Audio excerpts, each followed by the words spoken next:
아들 초등학교 다닐 땐 한창 남편 사업이 너무나 안 좋게 흘러가던 때라 저도 부업으로 안 해본 일이 없었습니다. 야구르트 배달부터 식당 홀 서빙까지 다양한 아르바이트를 했었고, 아들은 다행히도 속 썩이지 않고 잘 자라주어서 그나마 덜 힘들었던 것 같습니다. 아들이 중학생 시절에는 남편이 새롭게 시작했던 CCTV나 블랙박스 떼어와서 달아주고 판매하는 일들이 잘 되기 시작했어요. 그러다가 전망이 안 좋다고 생각했는지 남편이 워낙 변덕이 많고 사업을 자주 접고 다시 시작해서 그런진 모르겠지만 이제 정착하고 싶다며 아들 낳고 저희가 처음 신혼생활 시작했던 동네로 돌아가 집을 구하고 돈을 모아서 주유소 하나 구했으니 평생 이거 잘해보자면서 살자고 하더라고요. 아들도 마침 고등학교에 진학할 때였고 남편이 가자던 동네가 저희 도시에서 가장 학구열이 높고 아들이 공부하는 데 도움이 될 것 같은 동네였기에 저도 나쁘지 않다고 판단했습니다. 그렇게 저희 부부가 처음 살림을 시작했던 동네에서 아들을 고등학교 보내고 주유소 하나 운영하게 된 것이죠. 지금까지 이사 다니고 사업 접고 시작하고 저도 저 나름대로 알바나 일하고 바쁘고 정신없게 살아왔었는데 그 무렵부턴 조금 살 것 같다고 생각했던 것 같습니다. 남편도 철이 든 건지 이젠 진짜 어려움이 없으려나 했습니다. 근데 남편이 주식이나 재테크, 부동산 같은 거에 관심을 가지기 시작했고 자기도 평생을 사업 망하다가 겨우 안정적으로 살기 시작한 걸 알아서인지 관심만 가질 뿐 선뜻 시작하거나 큰돈을 투자하지는 못하더라고요. 물론 제가 모으는 목돈이 없어서 그랬던 걸 수도 있고 제가 모르게 했을 수도 있지만 중요한 건 집안의 큰돈을 제가 쥐고 있다는 거였기 때문에 크게 문제될 건 없었습니다. 그러던 어느 날 우연히 아들 방을 정리해주다가 아들 방에서 주식 관련 책들이 부쩍 많은 걸 발견하게 되었습니다. 전 처음엔 그냥 그렇구나 하고 넘겼습니다. 뭐 주식에 관심을 가지기 시작했나 보다 정도로만 생각했던 것 같아요. 그러다 갈수록 수상하게 여기기 시작한 것은 아들의 씀씀이가 과도하게 커지는 것이 눈에 보였고 아들이 고등학생이지만 방학을 하면 가끔씩 주유소 아르바이트들과 함께 일을 돕곤 했었는데 그때부터였던 것 같습니다. 한 번은 같이 알바하는 친구들과 저녁 식사를 간단하게 배달음식으로 함께 하려는데 그중 한 친구가 저보고 부자면서 더 비싼 음식을 사주면 안 되겠냐고 우스갯소리로 말하더군요. 이게 무슨 소리인가 싶었지만 아들과 부쩍 가까이 지내던 친구였기도 했고 그냥 실없는 소리라기엔 느낌이 이상하여 밥 먹고 나서 그 아이를 불러다가 제대로 한 번 더 물어보았습니다. 대충 우리 가정 경제 상황을 아는 것 같아서 물어보는 건데 우리 아들한테 들은 것이 뭐가 있냐며 저도 대충은 아는 것처럼 둘러대고 그 아이에게 물어봤습니다. 그랬더니 그냥 저희 아들이 주식으로 대박이 나서 갑자기 큰 돈을 만지게 됐고 그전까지는 사장님 사업이 어렵기도 했는데 지금은 모아둔 돈만 억이 된다는 소리였습니다. 그때 아들 방에 꽤 많다고 느꼈던 주식 관련 책들이 스쳐 지나가며 정말 놀랍기도 했고 어떻게 주식을 할 생각을 했는지 의아하기도 했으며 뭔가 모르게 조금 두렵기도 했습니다. 아들은 그 큰 돈을 만지며 어린 나이에 무슨 생각이었는지 계속 제게는 숨길 생각이었는지 등등 정말 별 생각들이 다 들었던 것 같네요. 그렇지만 알게 된 이상 숨길 순 없다고 생각했고 제가 알고 있는 것들을 추려 아들에게 전달했습니다.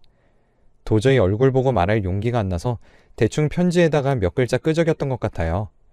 우연히 알게 되었고 엄마에게 왜 솔직하게 공유해주지 않았는지 마음이 무거워서 아는 티를 못 내다가 이렇게 편지로 대신한다는 내용이었습니다.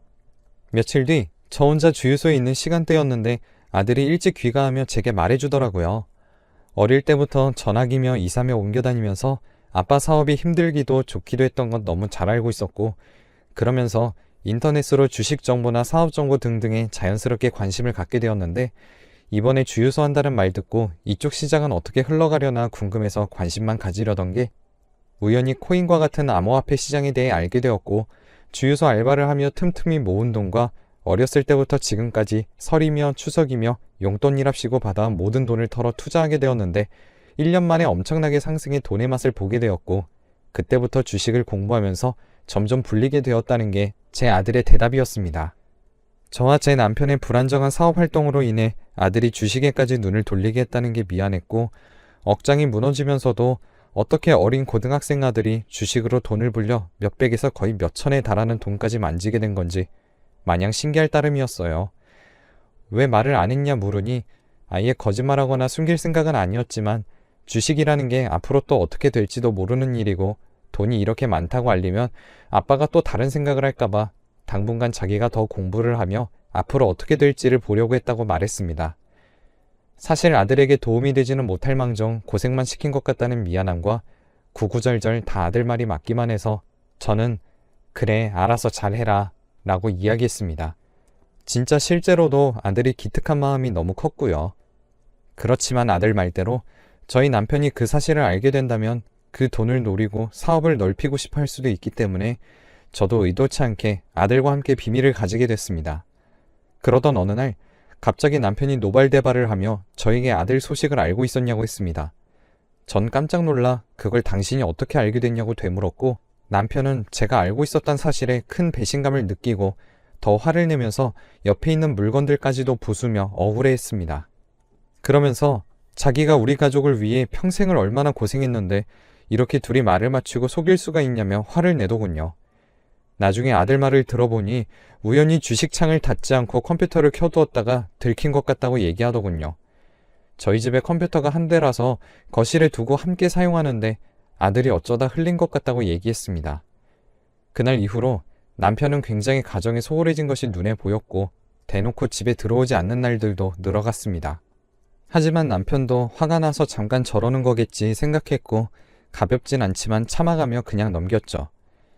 그치만 남편의 행방은 점점 더 엉망이 되어갔습니다. 남편은 대놓고 바람까지 피는 것 같아 보였거든요. 오히려 숨기지 않고 당당하게 여자들이랑 놀아나는 모습을 보니 그냥 기가 막혔습니다. 본인 모르게 집에 돈이 이렇게 많았다는 사실에 충격을 받아 저렇게까지 할 일인가 이해가 안 갔고 실제로 제 돈도 아니었으며 저렇게 하는 모습을 보니 그냥 저도 정이 떨어지더라고요. 아들에게도 네 탓이 아니니 너무 마음 쓰지 말라고 원래 저럴 사람이었던 거라고 냉정하지만 딱 잘라서 얘기했습니다. 어느 날 하루는 남편이 또 술에 잔뜩 취해서 들어와 놓고 자기를 남자로 봐주기는 하냐는 둥 헛소리를 하더니 이제 자기를 남자로 봐주는 그런 사람이랑 새 삶을 시작할 거라고 큰 소리를 치며 집 몇 개를 그냥 눈에 보이는 대로 다 쓸어담고 나갔습니다. 어안이 벙벙하고 어이가 없었는데 누가 봐도 취한 사람이었고 취해서 그러는 것이었기에 내일 해 뜨고도 저럴 수 있는지 지켜보려고 했습니다. 뭐 어디 차 안이나 모텔에서 하루 자고 들어오겠지 싶었어요. 그런데 하루가 지나고 이틀이 지나도 남편은 진짜 보이지 않았고 심지어 일주일이 지나기 직전 무렵엔 전화번호도 신호가 가지 않았습니다. 저는 슬슬 갈수록 너무 걱정이 되기 시작했고 아들에게 괜찮은 척 해두긴 했지만 그래도 마음이 너무 불안하여 수소문하여 남편을 찾고 다니고 그랬습니다. 그러던 어느 날 갑자기 경찰에게서 연락이 왔습니다. 제 이름을 묻더군요. 그러더니 남편이 사망했으니 당장 병원으로 오셔야 한다고 했는데 전 믿기지도 않았고 그냥 하늘이 무너지는 줄 알았습니다. 연락이 되지 않는 내내 남편을 괘씸하게 생각했지 제가 이런 일을 당하게 될 줄은 상상도 못했거든요. 병원에 가보니 이미 절차들은 진행되어 있었고 전 경찰에게서 전후 사정을 듣게 되었습니다.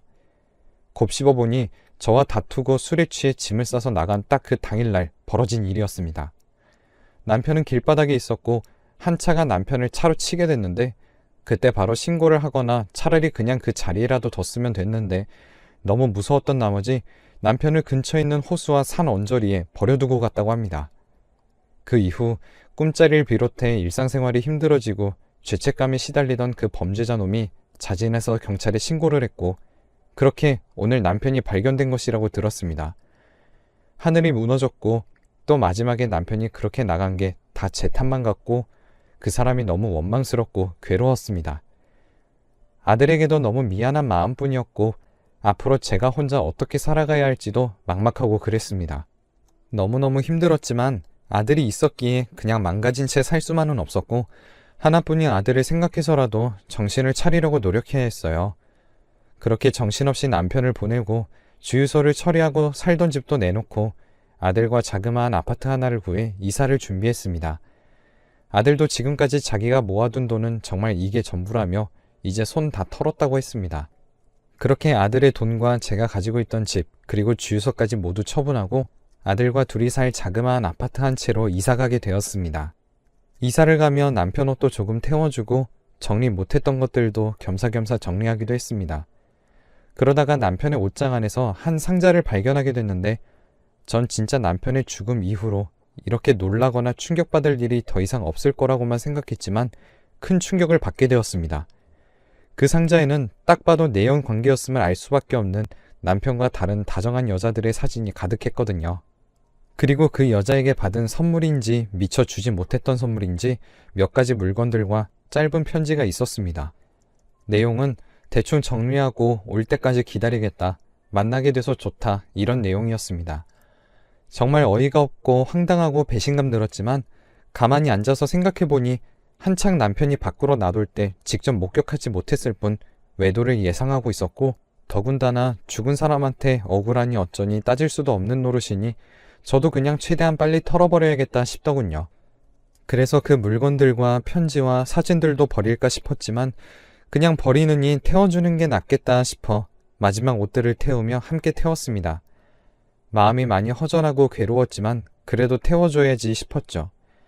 태울 수 있는 곳까지 원래 제가 차를 몰고 가서 태워주곤 했는데 유독 그날따라 운전할 자신도 없고 기력도 없어 고3 수능 치자마자 운전면허를 따고 한창 연수를 받은 아들 보고 근처이니 한번 운전해보겠냐고 운전대를 맡기고 함께 태울 수 있는 곳까지 가서 한 장 한 장 사진을 태웠습니다. 옷을 먼저 태우고 이제 그 불구덩이 속으로 편지와 사진을 태우려고 하는데 갑자기 옆에 있던 아들내미가 이 여자 그 여자 아니냐며 사진 속 여자를 가리켰는데 저도 그때서야 눈치를 채고 말았습니다. 어떻게 그걸 모를 수 있냐 많이들 그랬지만 남편 장례 당시에는 정말 그걸 어떻게 처리해야 하는지만 정신이 팔려 있었기 때문이에요. 그 여자가 누구였냐면 바로 제 남편과 내연관계에 있던 사진 속 여성이 제 남편을 차로 치고 남편을 근처에 버려뒀던 그 범죄자 놈이었습니다. 남편 장례 때도 그 이후로도 아들 앞에서는 한 번도 운 적이 없었는데 그날 아들 앞에서 진짜 목 놓아 펑펑 울고 미친 사람처럼 또 울고 계속 울기만 했던 것 같아요. 그 사람을 눈앞에 두고도 몰랐던 거에 대한 충격과 이제 남편도 잘 모르겠다는 생각과 무서움까지 들기 시작했습니다. 전 너무 괴로운 마음에 마음을 추스리지 못하고 계속 울기만 했습니다. 집에 돌아갈 때도 아들이 내내 저를 부축해줬고 그날 이후로 거의 3주 넘게 저는 집에 누워만 있었던 것 같네요. 정말 다행히 저희 아들이 수능을 치르고 성인이 되기 직전 거의 집에만 있을 때 절 돌봐주고 스스로 밥도 차려 먹고 무엇보다도 경찰과 검찰을 오가며 다시 남편 사건에 대한 수사가 시작될 수 있도록 알아봐주기도 했습니다. 단순 뺑소니가 아니라 내연관계의 여자였다면 계획되어 있던 살인일 수도 있으니까요. 지금 이렇게 생각을 찬찬히 할 수 있을 때 돌이켜보니 정말 다행히도 똑부러지고 상황을 잘 수습할 수 있도록 도와주는 아들내미가 있는 게 큰 행운이라는 생각이 들었습니다. 저희는 그렇게 모든 진실을 그때서야 다 알게 된 채로 경찰의 수사를 기다리게 됐고 안 그래도 수감 중이던 남편의 내연녀와 다시 마주할 수 있는 기회가 생겼습니다. 한 짓을 생각해보면 진짜 용서할 수 없는 악마 같은 사람인데 웃긴 건지 무서운 건지 저와 아들의 손을 잡으며 진짜 죄송하다고 하염없이 울더군요. 진짜 울 사람은 저인데 제가 무슨 말을 해도 잘 듣지 않고 자기가 계속 울고 그랬습니다. 원래 저와 아들을 정리하고 본인에게 돌아오겠다고 말했고 돈도 해오겠다, 집도 해오겠다 말하던 사람이 어느 순간부터 자기에게 소홀하고 연락도 잘 되지 않자 배신감이 너무 컸고 남편이 술에 취한 날 차로 치려던 건 정말 홧김이었다고 저희에게 말해주었습니다. 남편이 술에 취해 있던 그날 그 여자는 남편에게 전화를 걸어 그간 억울하고 서운했던 것을 털어놓았고 남편이 받아주지 않자 집으로 찾아가겠다고 실랑이 했고 남편이 길거리에 취해 있자 처음엔 내려서 말다툼을 하고 남편을 회유하려고 했는데 취해 있던 남편이 그냥 첩주제에 선을 넘는다 어쩐다 등등 취해 있는 상태에서 먼저 욕설과 조금은 폭력적인 모습을 보이자 차로 들어가 남편을 위협하려고만 한 거였는데 남편도 취해 몸을 못 가눠 정말 순간적으로 발생된 실수였다고 구구절절 설명해 주었습니다. 제가 알던 뺑소니 당시 상황과 달라진 것은 하나 없었지만 그런 관계였고 그런 대화가 오갔었다는 걸 들으니 정말 소름이 끼치고 놀라서 뒤로 자빠질 지경이었습니다. 형량을 비롯해 그 밖에 여러 가지 것들이 많이 바뀌진 않겠지만 이런 속사정을 알게 되었다는 게 너무 다행스럽기도 했고 너무 괴로워서 어쩌면 많은 걸 알게 된 지금이 더 원망스럽게 느껴지기도 했습니다. 지금은 그나마 시간이 많이 흐른 시점이라 이렇게 덤덤하게 얘기할 수 있지만 평생 아물지 않을 상처이자 사건이 될 것 같아요. 웃긴 게 아직도 그 내연녀의 하나뿐인 딸이란 사람은 저희 가족에게 몇 달에 한 번씩 꼭 이것저것을 보내옵니다. 그러다가 아들에게서 저희를 찾아와 사과를 하고 싶다고 했다던 이야기를 전해 들었습니다. 전 그 내연녀의 딸이 사과를 하고 싶다는 사실보다도 아들과 연락을 주고받는다는 사실이 더 충격이었고, 아들에게 물어보니 그냥 몇 번 마주할 때마다 혹시 모를 일이 나중에 생기면 안 되고 경찰을 통해 연락하는 것보다 더 편리할 것 같다는 생각에 자기들끼리 연락처를 주고받았다고 하더라고요. 그리고 집 주소를 아는 것도 아니었고 메신저 채널을 통해 그냥 선물을 보내주면 그 선물을 받은 저희 아들이 직접 저희 집 주소를 입력해 배송을 받아왔다는 사실까지도 알게 되었습니다. 그 범죄자 모녀한테 죄책감 덜어지게 그런 짓을 뭐하러 했냐고, 앞으로 선물 줘도 그냥 무시해라, 그리고 번호도 바꿔라 큰 소리 내며 아들을 혼냈습니다. 그런데 아들 반응이 너무 충격이었습니다. 솔직히 잘못은 아빠랑 그 내연녀가 저지른 거고, 자긴 솔직히 아빠가 잘한 것도 없다고 생각하고 어릴 때부터 아빠에게 가져오던 애정이나 감사함들도 이제는 그런 감정들마저도 희미하다며 그 딸한테까지 직접 나쁘고 탓하는 감정 가지기 싫다고 얘기하더군요. 평소에 냉정하고 상황 판단을 잘하고 이성적이라고는 알고 있었지만 이렇게까지 소름 끼치게 이 상황에서 그 내연녀의 딸 편을 든다고 생각하니 아들도 무슨 생각인지 모르겠다는 느낌이 들었습니다. 아들이 저 몰래 그 내연녀의 딸과 더 연락을 한다면 정말 아들 얼굴도 못 볼 것 같고 아들마저도 잃을 것 같다는 두려움에 하루하루 더 시름시름 앓게 됐고, 아들도 그 정도의 관계까진 안 하고 탓을 안 할 뿐 선물을 받을 정도일 뿐이지 제가 걱정하는 나쁜 일은 절대 일어나지 않을 거라고 절 다독이고 설명했지만, 이제 병처럼 앞으로 제게 일어날 일들에 대해 지나치게 두려워하게 됐고 그런 습관들을 가지게 됐습니다. 앞으로 제게 더 충격적인 안 좋은 일이 일어날까봐 걱정하는 습관들을 가지게 됐네요. 앞으로 정말 잘 추스리고 살 수 있겠죠? 긴 글이었지만 들어주셔서 감사합니다. 저와 제 아들이 평범하게 잘 살 수 있도록 응원해주시면 감사합니다.